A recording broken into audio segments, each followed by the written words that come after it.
tedduɓe heeɗiɓe e yeɓiyankoɓe e reefi fulfulde dande duniyaaru on calminama woni ni en weltari timmundino kala e yontere arde filande on orgal yewtere men coftal ɓalli men e nde yontere tedduɓe men ɓamlano ndiwogo iwdi Sénégal tindade leydi Maroc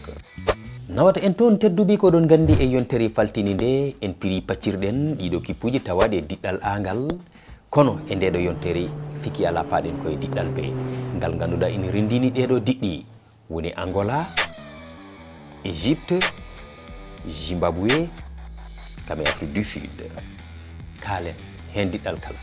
woni doole mum e holko woni caɗele mum no gowɗen ɗum waɗirde guila e yontere faltini nde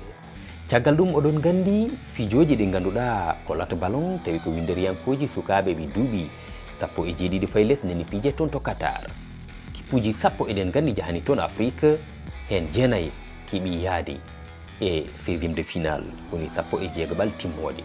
ɗum noon ko ɗum cilari mawde wonande ɗiɗo kippuji Afrique mentir pacciren ɗum kono kadi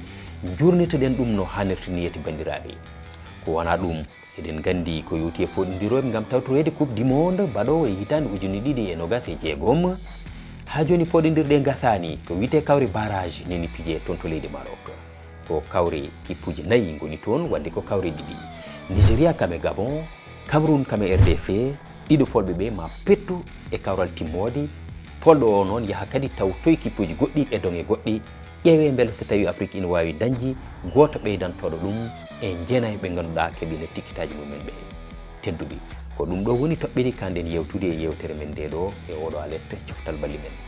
sikki ala no worini oɗon mbawi min rewidade e médiaji meɗen renda guila Facebook Twitter TikTok ha e dendagal médiaji ɗe goɗon min rewidade tedduɓe wotodiri e fof waɗata ko ɗo e RFI fulfulde on jarama tedduɓe